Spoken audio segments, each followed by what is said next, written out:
So we are now moving on to the back section of her massage. Just to help out a little bit, I am going to be using a stool.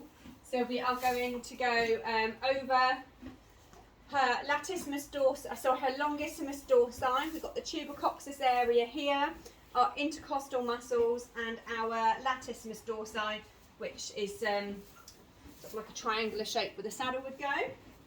So warming it up. I quite like, even though she's not the biggest horse in the world, I do quite like being a little bit higher.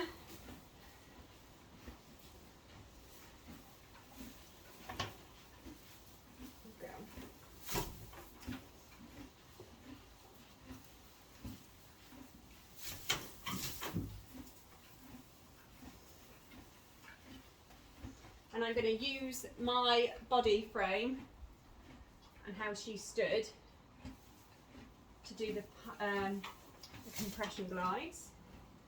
Each time just going a little deeper. So I'm pushing my hand away from me rather than pulling it towards me going in the other direction.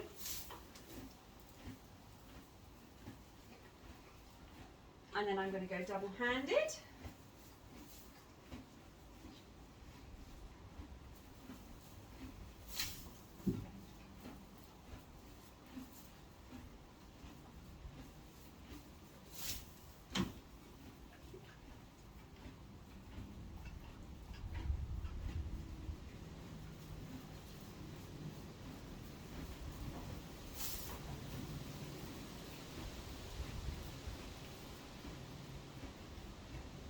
Once again, just flooding the area with blood, oxygen, and life-giving materials.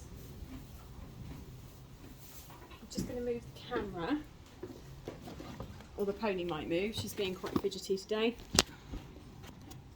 And I'm now going to do some zigzags. I'm not going to use the stool for this. So we got the shelf of the rib cage, which on her is just there. It will dip down, and then we've got the dorsal spinal processes here. So I'm going to do a zigzag motion from the withers. Using just the pads of my 3 fingers.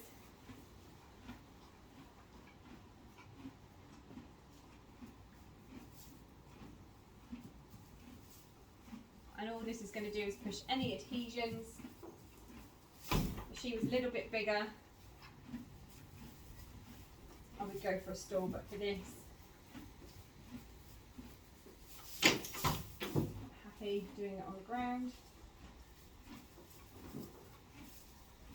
Going up to the lumbar region, over the tubercoccis. I am just sort of protecting my own wrist, and my own hand really. I'm getting quite old now, so I certainly feel old anyway. Go.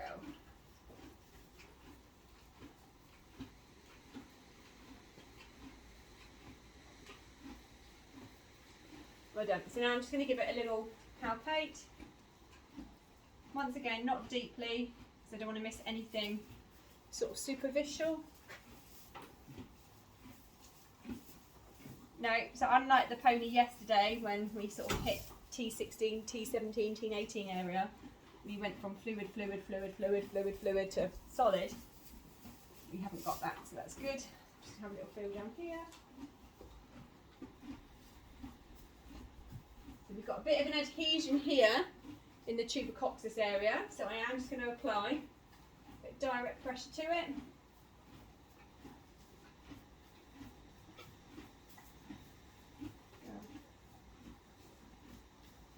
For the purposes of the camera, when I palpated, I should have been facing the other way. But if I do, for the purposes of the camera, you're not going to be able to see what I'm doing. And then I'm going to utilise her skeletal frame to cross fibre friction that out. And then as my hand starts to fatigue, I'm going to change it. And then I'm going to drainage stroke it out, but I'm actually going to drainage stroke almost using my arm.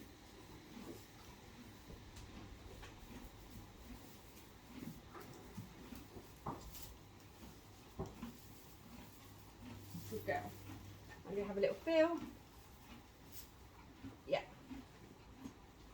Much more fluid, more full of blood, better circulation. Yeah, pleased with that. And then I'm going to go on to do some work over the intercostal muscles. So I'm going to be stripping through the intercostal muscles, seeing if I can find any dormant stress points, active ones, and treating them with direct pressure. And then that is going to end her portion of the